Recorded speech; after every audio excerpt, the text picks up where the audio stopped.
Father lost his obese daughter in a card game to Mountain Man, but what he did to her made the whole town. Weep oil lamps smoked above the tables at the Lucky Strike, staining the air the color of old whiskey. Laughter ran mean along the walls, and the piano banged a tune as ragged as the men who shouted over it. At the far table, where fortunes went to drown, Ezra Pemberton shoved the last of his pride into the pot, a creased photograph of a girl with round cheeks, blue eyes, and a smile that didn't know yet how cruel the world could be. "I got nothing left but what's worth more than land," he slurred. "My Lily, 19, good cook, good hands, she'll make some man a wife." The table went quiet, then snarled. "Who wants the preacher's little heifer?" someone jeered. "You can't hitch a plow to an elephant." Laughter cracked like a whip. From the shadowed corner, a chair scraped. A giant of a man stood, shoulders brushing the smoke, eyes steady as winter timber. Marcus Bear Sullivan, the Ridge Hermit, the ghost of Pine Ridge, the monster mothers used to hush unruly boys. He laid a single coin on the baize, not for show, but like the first stone of a grave. "I'll play it out," he said, voice low as thunder rolling beyond the hills. "If the cards favor me, the girl leaves this town with me. She won't be harmed, she won't be touched." They dealt. Cards flashed. Men leaned in, the room shrinking to breath and heartbeat. Ezra begged the deck with trembling fingers. Marcus didn't blink. When the last card turned, a river bright as mercy, the Mountain Man laid down a perfect flush, calm as a prayer answered late. A chair toppled. Someone swore. Ezra sagged, a ruin in a fraying coat. And in that instant, the saloon's noise dimmed beneath a single, terrible truth. A girl's life had just been wagered and won. Out on Pine Ridge, they said a beast lived alone. But beasts don't bargain for a stranger's safety. Beasts don't promise protection in rooms full of knives and laughter. Where in the world are you listening from tonight? Because in Willow County, the kind of story that makes a whole town weep just took its first breath. Dawn crept over the fields like a tired old man, spilling pale gold over the Pemberton farm. Inside the worn-down kitchen, Lily Pemberton kneaded bread with hands dusted in flour and hope. She was soft in every way, her frame round, her voice gentle, her heart too big for a world that rewarded sharpness. The bread rose slowly, but her father didn't. Ezra hadn't come home from town the night before, and a cold fear had been gnawing her stomach since midnight. When the front door finally banged open, it brought the stench of whiskey and defeat. Ezra stood there with the same expression a gambler gives the cards when he knows the game is done. His hat hung limp in his hand. "Pa?" Lily asked quietly. "Did something happen?" He wouldn't meet her eyes. "Pack a bag, Lily." "For what?" His throat worked. "You're going with a man named Sullivan. Lives up on Pine Ridge." The rolling pin slipped from her fingers, clattering against the table. "Why would I—" "Pa, what have you done?" Ezra's voice broke. "I didn't mean, I just thought I could win it back. The hand looked right." "You bet me?" The words came out small, disbelieving. "Like a cow? Like a—" She couldn't finish.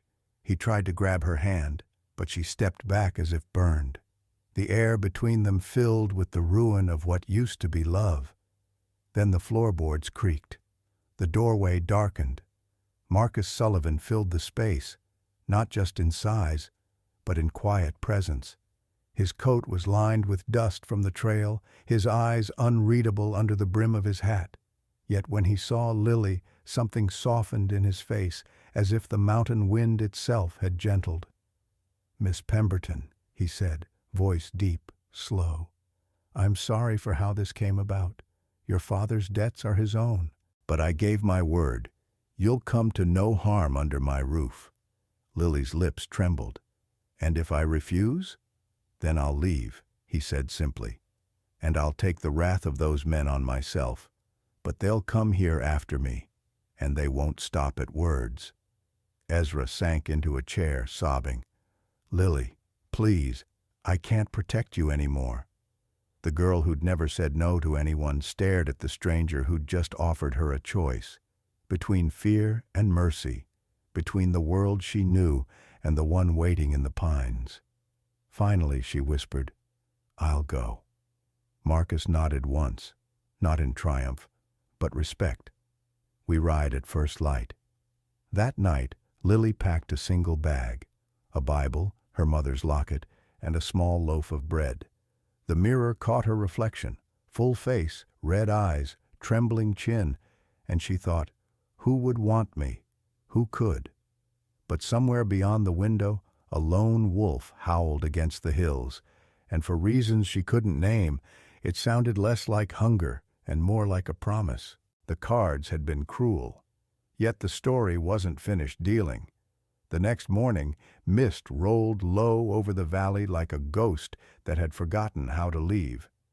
The Pemberton farm lay quiet behind them as Lily and Marcus Sullivan began the long climb toward Pine Ridge. Marcus led a sturdy black stallion, his heavy boots crunching through frost. Lily followed on a smaller mare, clutching the reins tight, her shawl pulled up against the cold. The silence between them stretched for miles, awkward, fragile, and full of questions she was too afraid to ask. Every few turns, Marcus would glance back. "You doing all right?" Lily nodded, though her hands ached and her heart beat too fast. "Yes, sir." "You don't have to call me sir, just Marcus." "Yes, Marcus." She corrected herself softly. They rode in silence again, the trail narrowing, the trees pressing close on either side. Pine Ridge loomed ahead, rugged and endless, its peaks slicing into the clouds. After hours of climbing, Lily's horse stumbled on a loose stone and she cried out. Before she could fall, Marcus was beside her, his arm strong and sure around her waist. He lifted her down as if she weighed nothing at all. "You're all right," he said quietly. "She just slipped." His voice wasn't sharp like her father's or mocking like the townsman's. It was steady, like the sound of a river that never stops running. For the first time that day, Lily looked him in the eye. There was no judgment there, no disgust, just patience. They stopped by a stream to rest. Marcus unpacked a tin cup and handed her water. "You should drink. It's a long way yet." Lily took it with trembling fingers. "Why are you being kind to me?" Marcus didn't answer right away. He stared at the rushing water, his jaw tightening. "Because once," he said finally, "someone should have been kind to me, and wasn't."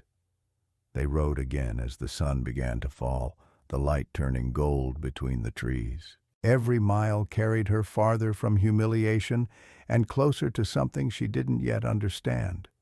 When they finally reached the ridge, Lily gasped.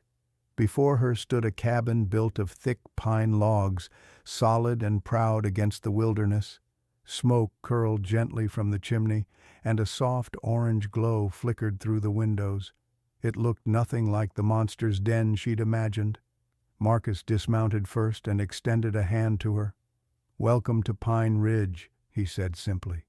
Inside, the air was warm, filled with the smell of wood smoke and freshly baked bread. Lily looked around. Bookshelves, a sturdy table, a quilt folded neatly on the bed in the corner. Everything was clean. Everything was alive. "I'll sleep in the loft," Marcus said, removing his coat. "You can have the bed. I'll bring in more firewood before dark." "You don't have to." He shook his head. "You're a guest here, not a prisoner." Lily stood there, her bag in hand, unsure whether to cry or to thank him. No one had called her a guest before. No one had looked at her without disgust or pity. When he stepped outside to split wood, she moved toward the window. The sky had turned violet, and through the glass she saw Marcus working, each swing of the axe smooth and rhythmic, powerful but never violent. The sound echoed against the trees, steady, and safe. For the first time in her life, Lily realized that fear wasn't the only thing that could make your heart race. That night, as she lay under a thick quilt, she whispered into the dark, maybe losing that card game wasn't losing after all. And outside, beyond the cabin walls, the mountain wind seemed to agree. Morning came wrapped in silence, the kind only mountains could make, so deep it almost sounded like peace. A faint smell of coffee drifted through the cabin, drawing Lily Pemberton from her sleep. When she opened her eyes, the fire was already crackling, and Marcus Sullivan was bent over the stove, flipping flapjacks with the ease of a man who'd spent years cooking for no one but himself. "Good morning," he said, without looking back. His voice filled the room like low thunder softened by warmth. "You sleep all right?" Lily sat up, startled that someone cared enough to ask. Yes, thank you." He turned, handed her a tin plate with a stack of flapjacks and a drizzle of honey. "Eat while it's hot. Work starts after breakfast." "Work?" she repeated, her tone timid. He smiled faintly. "Don't worry, nothing heavy. Just feeding the hens and helping me chop vegetables for supper. I figured you'd like to choose your chores." No one had ever given her a choice before. As she ate, Lily studied him. In the light of morning, Marcus looked less like the monster the town whispered about, and more like a man carved by solitude. His shirt sleeves were rolled to the elbow, revealing arms marked with old scars. His hair was too long, his beard uneven, yet there was a carefulness to every movement, each action measured, deliberate, and kind. "You keep this place cleaner than most houses in town?" Lily said shyly. He chuckled under his breath. "You learn to be tidy when you've got no one else to blame for the mess." That day, they worked side by side. Marcus showed her how to gather eggs without startling the hens, how to trim herbs in the small garden that somehow thrived even in the thin mountain soil. When the wind picked up and Lily's shawl slipped, Marcus took his coat off and draped it over her shoulders without a word. "You'll catch cold," she murmured. "I'm used to it," he said. "You're not." Later, when she offered to wash the dishes, he hesitated. "You don't have to. You're my guest." "I want to," she replied. "It feels normal." He nodded, understanding more than her words. That evening, after supper, Marcus lit a lantern and brought out an old book. "You like to read?" he asked. Her eyes brightened. "I love it, but books are rare where I come from." "Then you can borrow mine any time," he said, handing her a worn copy of Jane Eyre. She smiled. "Thank you, though I suppose that makes you my Mr. Rochester." He raised an eyebrow. "That so?" She blushed furiously, realizing what she'd said, and turned back to the fire. "Forget I mentioned it." Marcus didn't laugh. Instead, he looked at her as if he saw something fragile and fierce all at once. "Miss Pemberton," he said softly, "you don't need to be ashamed of being seen." The words lodged somewhere deep inside her, in a place long starved of kindness. As the night deepened, Lily watched him carve a piece of cedar with slow precision. "What are you making?" she asked. He hesitated, then smiled faintly. "A music box. Used to make them for someone I lost." "Your wife?" she guessed gently. He nodded. "Catherine. She loved the sound of wind through the pines." Lily wanted to say something comforting, something true, but all she managed was, "She must have been lucky." Marcus's gaze lifted, meeting hers. "No, I'm the lucky one, for having known her, and maybe for being given a second chance to be better than I was." The silence that followed wasn't heavy this time. It felt warm, full, alive. When Lily went to bed that night, she could still hear the soft scrape of Marcus's knife against the wood. It wasn't the sound of loneliness anymore. It was the rhythm of something new being built. A life, maybe. Or love, if the mountain was kind. For the first time in years, Lily slept without nightmares. By late autumn, the mountain had begun to whisper of snow. Frost glazed the porch railings. The air turned crisp enough to see every breath, and Lily had grown into the rhythm of life on Pine Ridge, feeding chickens at dawn, baking bread before noon, and reading aloud to Marcus by the fire each night. What had started as captivity now felt like refuge. The world below had forgotten her name, but up here she'd found something she'd never known before: peace. Yet peace never lasts long when the past is still breathing. One morning, as she was sweeping the porch, Lily noticed Marcus saddling his horse with more care than usual. "You're riding down to town?" she asked, trying to hide her worry. He nodded. "Supplies. We're running low on flour and kerosene." Her hand tightened on the broom. "They'll talk if they see you." He smiled faintly. "They've been talking for years, sweetheart. Talking never killed me."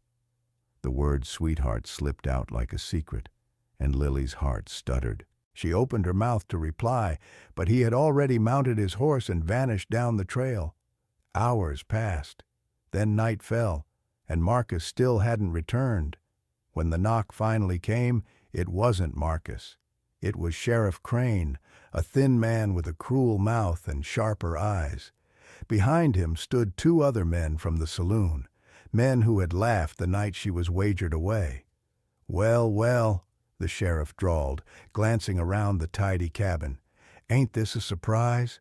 The mountain hermit living cozy with the preacher's fat daughter. Folks in town are just dying to know what's been going on up here." Lily's voice shook. "You have no right to be here." "Don't I?" He stepped closer, his spurs biting into the floorboards. "Your father says you were taken, that you were forced. He stirred up quite the story." "That's a lie," she snapped, surprising even herself. "My father sold me like a deck of cards, and you all laughed." The sheriff's smirk faltered. "Careful now, Miss Pemberton. Words like that can hang a man, or ruin a woman." The door swung open behind him. Marcus stood in the frame, his coat dusted with snow, his eyes cold as iron. "You're done talking." The sheriff stiffened but didn't step aside. Now, no need for trouble." Marcus reached past him, took the badge from his chest, and dropped it into the snow. "You think being a lawman gives you the right to harass a woman alone in her home? You're mistaken." Crane swallowed. "You're harboring someone who—" "She's my wife," Marcus cut him off, his voice low but unshakable. "And you'll leave before I forget I used to believe in restraint." The sheriff's jaw twitched. "You'll regret crossing the town, Sullivan." Marcus's eyes didn't waver. "The town lost the right to my respect the day it bet a woman's life for entertainment." When the men finally retreated, silence filled the cabin once more. Heavy, trembling, alive with all the things left unsaid. "You called me your wife," Lily whispered. Marcus turned, the fight still burning in his chest. "Would you rather I hadn't?" She shook her head slowly. "No, but you didn't have to lie for me." "It wasn't a lie," he said, and the firelight caught the truth in his eyes. "Not if you want it to be real." Lily's breath hitched. "Marcus." He took her hand, calloused and gentle all at once. "I don't want you to feel owned, Lily. You're free to leave whenever you choose. But if you stay, it'll be because you want this life, not because you lost a card game." For a long moment, neither of them moved. The flames popped, the wind sighed against the window, and the mountain seemed to hold its breath. Then Lily whispered, "I don't want to leave." Marcus exhaled, slow and shaky, as if the world had just righted itself. Then, for the first time, "I think I've won something worth keeping." Outside, the snow began to fall, soft, steady, silent, covering the scars of everything that came before. Snow blanketed the valley like a shroud, and the world below Pine Ridge went quiet. But silence never lasts when guilt begins to stir. Down in Willow Creek, Ezra Pemberton sat hunched at the saloon bar where he'd gambled away his daughter. His hands shook as he poured another drink, but no whiskey could drown what he saw every night when he closed his eyes. Lily's face when she realized she'd been sold. When Sheriff Crane slammed the door open, the wind followed him in. "You best sober up, Ezra," Crane growled. "Your daughter's alive, living fine up on the ridge with Sullivan. Says he's her husband now." Ezra's head jerked up. That mountain bastard stole her," Crane sneered. "Seems to me she's happier up there than she ever was here. But the town's got questions, and if you want your name back, you better make a show of getting her." The words, "get her," were all Ezra heard. Pride, shame, and the bottle twisted together until reason drowned. By nightfall, he'd gathered 3 men and a borrowed rifle, and they set out toward the mountain. At the cabin, Lily was setting the table when Marcus looked up from sharpening his axe. His shoulders stiffened, his gaze shifting toward the dark tree line. "What is it?" Lily asked, fear rising in her chest. "Riders," he said simply. "4 of them, and they're coming fast." Lily's heart froze. "My father?" Marcus nodded once. "He's leading." The next moments passed in a blur. Marcus doused the lanterns and led Lily to the back room. "Stay here," he ordered softly. "Lock the door. Don't come out unless it's my voice you hear." "But Marcus," he touched her face, his hand warm against her skin. "No one's taking you from me. Not again." Then he was gone, stepping into the freezing air as the riders broke through the trees. Ezra was the first to dismount, his breath fogging in the cold. "Sullivan," he roared, "you've got something that don't belong to you." Marcus stood on the porch, unarmed but unyielding. "You lost the right to say that the night you bet her life away." "She's my daughter!" Ezra's voice cracked between fury and shame. "You tricked her!" Marcus's tone stayed calm. "No, I offered her a home. You offered her humiliation, and she chose." The men behind Ezra shifted, uneasy. This wasn't the monster they'd expected. This was a man who spoke like stone, solid, immovable, and true. "Step aside," Ezra barked, raising the rifle. "Shoot me then," Marcus said evenly, "but you'll never reach her, because she doesn't belong to you, not by law, not by love." From behind the cabin door came Lily's trembling voice. "Pa, please, don't do this." The sound shattered what little strength Ezra had left. His arm fell, the rifle clattering into the snow. Tears froze on his cheeks. "Lily," he rasped, "I was drunk. I was stupid. I thought I'd lost everything, and I didn't see I still had you." Lily stepped into the doorway, shawl wrapped tight, eyes shining with something between sorrow and forgiveness. "You didn't just lose me, Pa," she said softly. "You gave me away.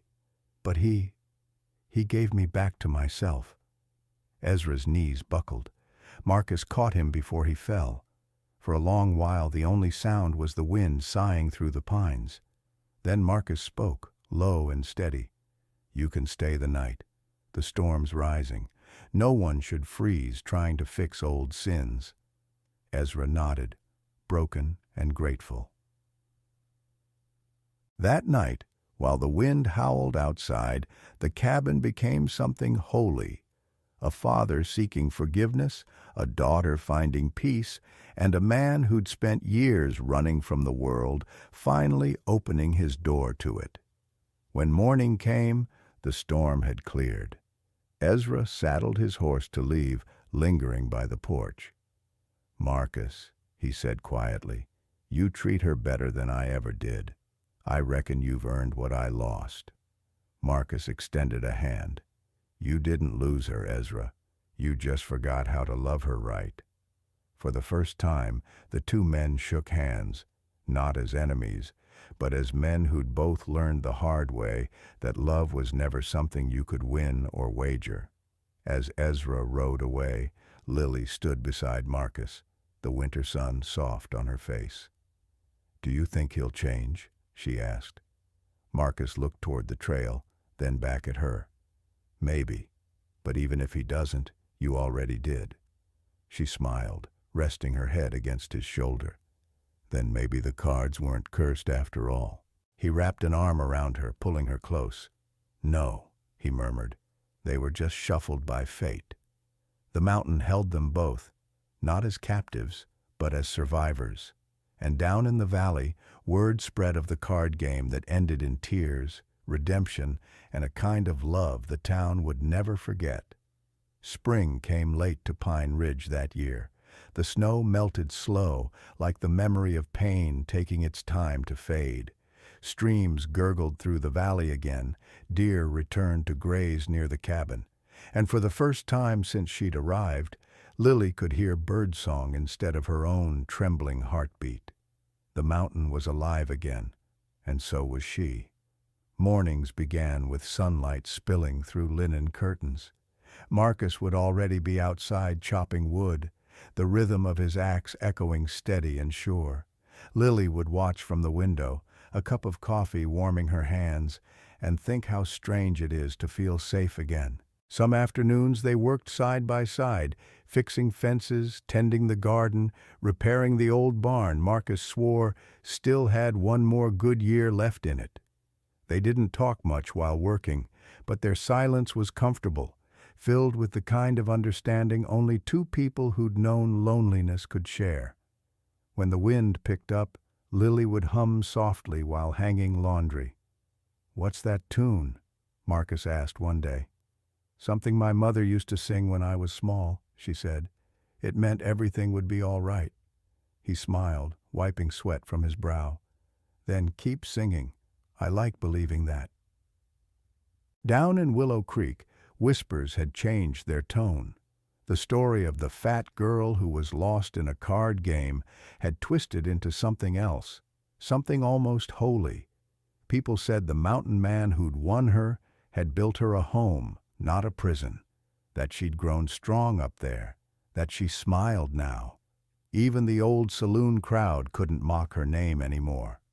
Ezra Pemberton, sober for the first time in years, sat in that same saloon each evening, a quieter man, a better man.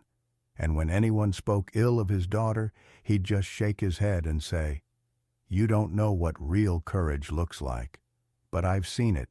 It wears a blue dress and forgives too easy." One afternoon in early May, Marcus found Lily sitting on the porch, sketching in a small notebook. "What are you drawing?" he asked. She turned the book toward him. A picture of their cabin, the garden in bloom, and two figures holding hands beneath the pines. "That's us?" he asked, his voice touched with laughter. Lily nodded shyly. "I wanted to remember what it feels like, just in case life ever turns dark again." Marcus crouched beside her, his hand covering hers. "You don't need to draw it to remember. You built it." He looked out over the valley, where mist curled low and soft. "When I came up here, I thought I was escaping the world.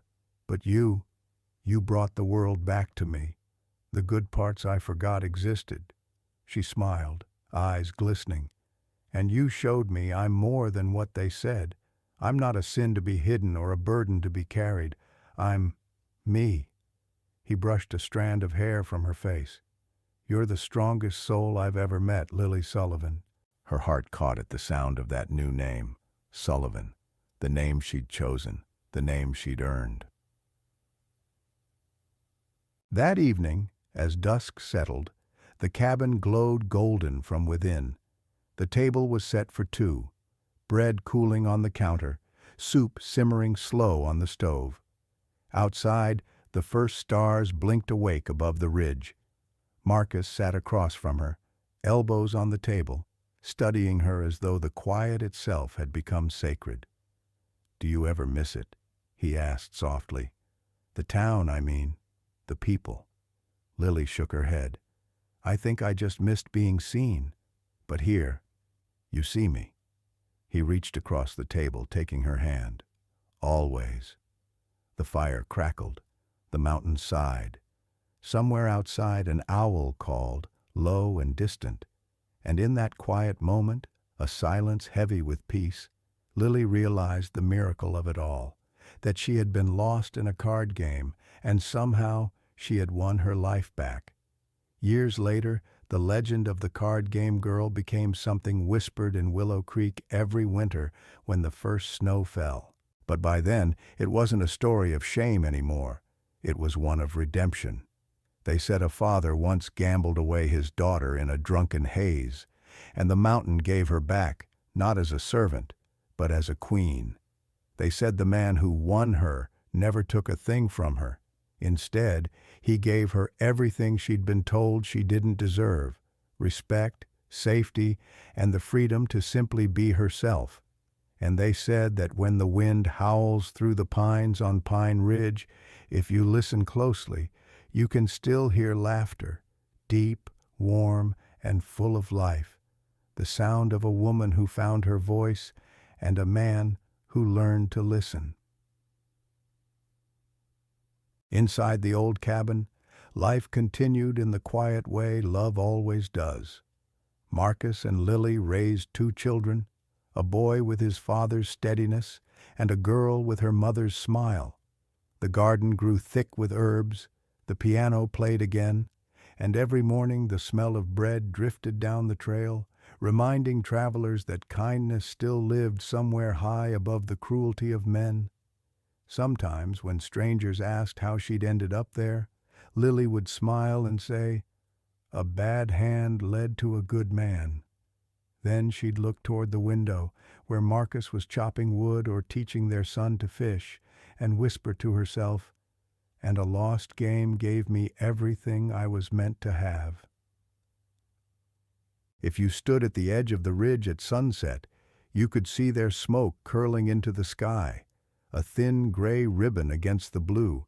It looked fragile, almost fleeting, and yet it had lasted far longer than any rumor from the valley. Because the truth, in the end, wasn't the scandal people told in saloons or the gossip whispered in church pews. It was this: that love is not earned through beauty or luck, that worth is not decided by weight or wealth, and that sometimes the ugliest beginnings hide the gentlest miracles.